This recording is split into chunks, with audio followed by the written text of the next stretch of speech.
नमस्कार, आप देख रहे हैं न्यूज पॉइंट 24।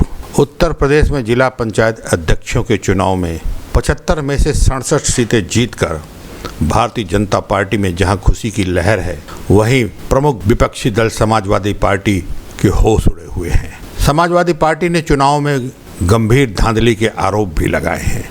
विधानसभा चुनाव से ठीक पहले हुए इन चुनावों में मिली प्रचंड जीत को भारतीय जनता पार्टी विधानसभा चुनाव का सेमीफाइनल कह रही है।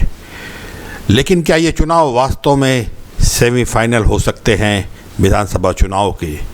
इसके विश्लेषण की ज़रूरत है। उत्तर प्रदेश के 75 जिलों में से 22 जिला पंचायत अध्यक्षों के निर्विरोध निर्वाचित होने के बाद 21 बीजेपी के और इटावा से समाजवादी पार्टी का एक उम्मीदवार जिला पंचायत अध्यक्ष का बिना चुनाव लड़े अध्यक्ष बन गया। जिन 53 जिलों में चुनाव हुए वहाँ पे 46 सीटें भारतीय जनता पार्टी ने जीती। समाजवादी पार्टी को महज 5 सीटें ही मिली, जबकि रालोद और राजा भैया की पार्टी जनसत्ता दल को एक सीट पर जीत हासिल हुई, क्योंकि ये दोनों एक सीट पर ही चुनाव लड़े थे। जीत से उत्साहित और गदगद मुख्यमंत्री योगी आदित्यनाथ ने भारतीय जनता पार्टी के लिए कहा कि 2022 का विधानसभा चुनाव भी बीजेपी बड़े अंतर से जीतेगी। हम 300 से ज़्यादा सीटें जीत सकेंगे। जिला पंचायत अध्यक्ष चुनाव में भाजपा की जीत पर प्रधानमंत्री नरेंद्र मोदी ने पार्टी कार्यकर्ताओं को बधाई दी है और इसका पूरा श्रेय मुख्यमंत्री योगी आदित्यनाथ को दिया है। प्रधानमंत्री नरेंद्र मोदी ने अपने ट्वीट में कहा कि उत्तर प्रदेश जिला पंचायत चुनाव में भारतीय जनता पार्टी की शानदार विजय विकास, जनसेवा और कानून के राज के लिए जनता जनार्दन का दिया हुआ आशीर्वाद है। इसका श्रेय मुख्यमंत्री योगी आदित्यनाथ की नीतियों और पार्टी कार्यकर्ताओं के अथक प्रयास को जाता है। उत्तर प्रदेश सरकार और भारतीय जनता पार्टी संगठन को इसके लिए हार्दिक बधाई की पात्र है। दिलचस्प बात यह है कि अभी 2 महीने पहले उत्तर प्रदेश में जिला पंचायत के चुनाव हुए थे। जिलों के कुल 3052 सदस्यों में से भारतीय जनता पार्टी को महज 603 सदस्य ही जीत कर तसल्ली दे पाए थे। वहीं दूसरी ओर समाजवादी पार्टी के सदस्यों की संख्या 842 थी। सबसे ज़्यादा सीट निर्दलीय उम्मीदवारों ने जीती थी। यही निर्दलीय उम्मीदवार जिला पंचायत अध्यक्षों के चुनाव में भारतीय जनता पार्टी के खेवनहार बन गए। जिला पंचायत अध्यक्षों के चुनाव में कांग्रेस और बसपा ने भी उम्मीदवार खड़े किए थे, लेकिन पंचायत चुनाव से बहुजन समाज पार्टी ने जहां किनारा कर लिया, तो दूसरी ओर कांग्रेस के जालौन और रायबरेली में अपने जो उम्मीदवार खड़े किए थे, उन दोनों उम्मीदवारों को हार का सामना करना पड़ गया। इसका मतलब साफ साफ है कि विधानसभा चुनाव में कांग्रेस की डगर बड़ी कठिन है। गौरतलब है कि जिला पंचायत सदस्यों का चुनाव सीधे जनता करती है, जबकि अध्यक्षों का चुनाव जनता के द्वारा चुने हुए जिला पंचायत सदस्य करते हैं। ऐसे में जिला पंचायत अध्यक्षों के चुनाव को विधानसभा चुनाव का सेमीफाइनल कहना कितना सही है, ये 2022 में वक्त तय करेगा। उत्तर प्रदेश की राजनीति के जानकारों का कहना कि पंचायत अध्यक्षों के चुनाव को तो कतई सेमीफाइनल कहा ही नहीं जा सकता। सीधे जनता के द्वारा निर्वाचन यहाँ होता नहीं, विधानसभा का सेमीफाइनल फिर ये कैसे हो गया? एक बात अलग है कि जिला पंचायत सदस्यों के निर्वाचन को जरूर सेमीफाइनल कहा जा सकता है, क्योंकि ये सदस्य सीधे जनता के द्वारा चुने गए थे। सीधे तौर पर ये चुनाव सरकार के समर्थन से जीते जाते हैं। पिछले रिकॉर्ड भी यही कहते हैं, इस बार भी वैसा ही हुआ है। खुद पार्टी विद डिफेंस कहने वाली और अन्य पार्टियों पर आरोप लगाने वाली भारतीय जनता पार्टी भी अब उसी नक्शे कदम पर चल पड़ी है। जिला पंचायत और ब्लॉक प्रमुखों के चुनाव पर पहले से ही विवाद का साया रहा है और इस बार भी ये चुनाव विवादित रहे हैं उत्तर प्रदेश में। समाजवादी पार्टी ने भारतीय जनता पार्टी की उत्तर प्रदेश सरकार पर गंभीर आरोप लगाते हुए कहा कि पार्टी के उम्मीदवारों को जिलों में नामांकन ही नहीं करने दिया गया, मतदाताओं का अपहरण कर लिया गया। जिला प्रशासन और पुलिस अधिकारी खुद इसमें शामिल रहे। इन गंभीर आरोपों के बाद उत्तर प्रदेश में राजनीति गरमाई हुई है।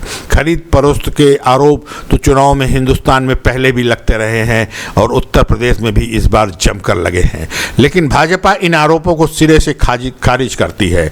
भारतीय जनता पार्टी के प्रवक्ता मनीष शुक्ला कहते हैं कि जिन लोगों ने फर्जी दावे किए थे उनकी पार्टी के जिला पंचायत सदस्य जीते हैं, वही लोग आरोप लगा रहे हैं। सच्चाई यह है कि निर्दलीय सदस्य ज़्यादातर बीजेपी के समर्थक थे और उन्हीं के समर्थन से बीजेपी ने इतनी प्रचंड जीत हासिल की है।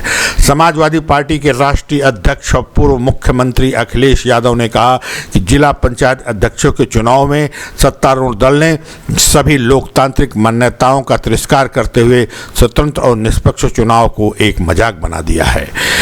अखिलेश ने अपने आरोप में कहा कि जिला पंचायत अध्यक्ष चुनाव चुनने वाले जिला पंचायत सदस्यों को एक एक वोट के बदले लाखों रुपए की थैली दी गई है।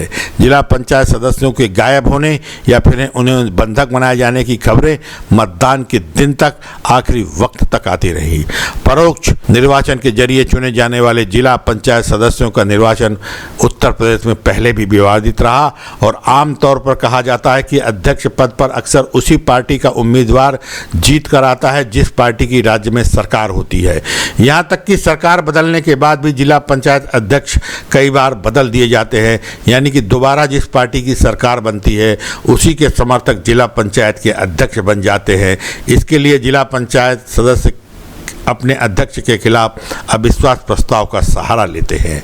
उत्तर प्रदेश में समाजवादी पार्टी जब सत्ता में थी उस समय भी जिला पंचायत चुनाव में जमकर धांधली हुई थी और जमकर आरोप लगे थे, लेकिन अब सबसे ज़्यादा धांधली का आरोप समाजवादी पार्टी के मुखिया और उसके नेता ही लगा रहे हैं। समाजवादी पार्टी की प्रवक्ता जूही सिंह कहती हैं कि जिला पंचायत सदस्य पहले निर्दलीय होते थे, उन्हें अपने पक्ष में लाने के लिए हम कोशिश करते थे, लेकिन जिलों को प्रशासनिक और पुलिस अधिकारी विपक्षी उम्मीदवारों का घर गिराने लगे, मुकदमा लादने की धमकी देने लगे, शांति पाठ करा देंगे जैसी स्तरहीन भाषा का सार्वजनिक तौर पर उपयोग करने लगे, विरोधियों को पर्चा नहीं भरने की धमकी देने लगे, जिसकी वजह से समाजवादी पार्टी की सीटें कम हुई हैं।